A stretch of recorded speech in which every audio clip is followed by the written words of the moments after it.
In a remote village nestled deep within a thick, ancient forest, there lived a witch named Morgana. The villagers whispered of her powers, for her spells could mend broken bones, cure ailments, and predict the future.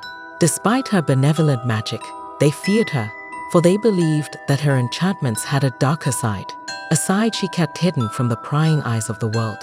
The village was small and tightly knit, with thatched cottages and cobbled streets.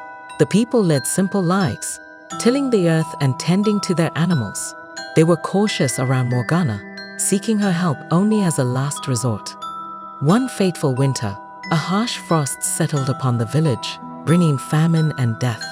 Crops withered, and the villagers shivered in their beds, clinging to the warmth of their dwindling fires. Desperation grew, and finally, they had no choice but to seek out Morgana. She lived in a secluded cottage on the outskirts of the village, surrounded by gnarled trees that seemed to clutch at the sky.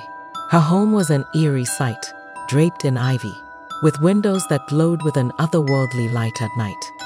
The village leader, a weathered man named Theron, gathered a small group of the bravest souls and set off to request Morgana's assistance. As they approached her cottage, the wind whispered chilling tales of her deeds. Morgana welcomed them into her dimly lit home, the air thick with the scent of dried herbs and incense. Her piercing eyes bore into them, reading their unspoken fears. She listened to their plea, her lips curling into a sinister smile. "I will help you," she said, her voice like the rustling leaves outside. "But you must promise me one thing." The villagers exchanged nervous glances. "What is it you ask of us?" Theron inquired cautiously.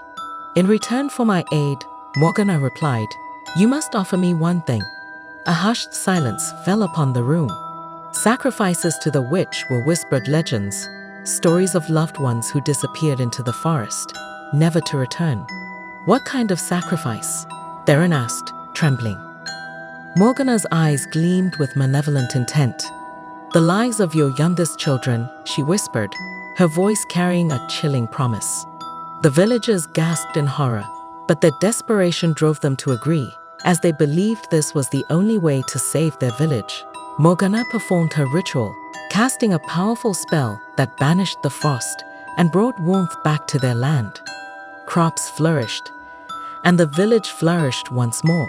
But as the seasons passed, the villagers began to notice a change. The children who had disappeared into the forest to fulfill their dark promise returned, but they were no longer the same. Their eyes were empty, their laughter hollow, and their faces bore a haunting resemblance to Morgana herself. As years went by, the once thriving village dwindled into a ghostly remnant of its former self. The villagers grew sickly, and their smiles turned to fearful whispers in the night. Morgana's power had sustained them, but at a terrible cost. In the end, the village became nothing more than a forsaken memory, swallowed by the ancient forest, where the witch and her cursed children lived on, their tormented spirits forever entwined in a haunting tale of horror and despair. And in the darkest of nights, when the wind howled through the trees, the villagers' mournful cries could still be heard, echoing in the wilderness, a sad and terrifying reminder of the price they had paid for their salvation.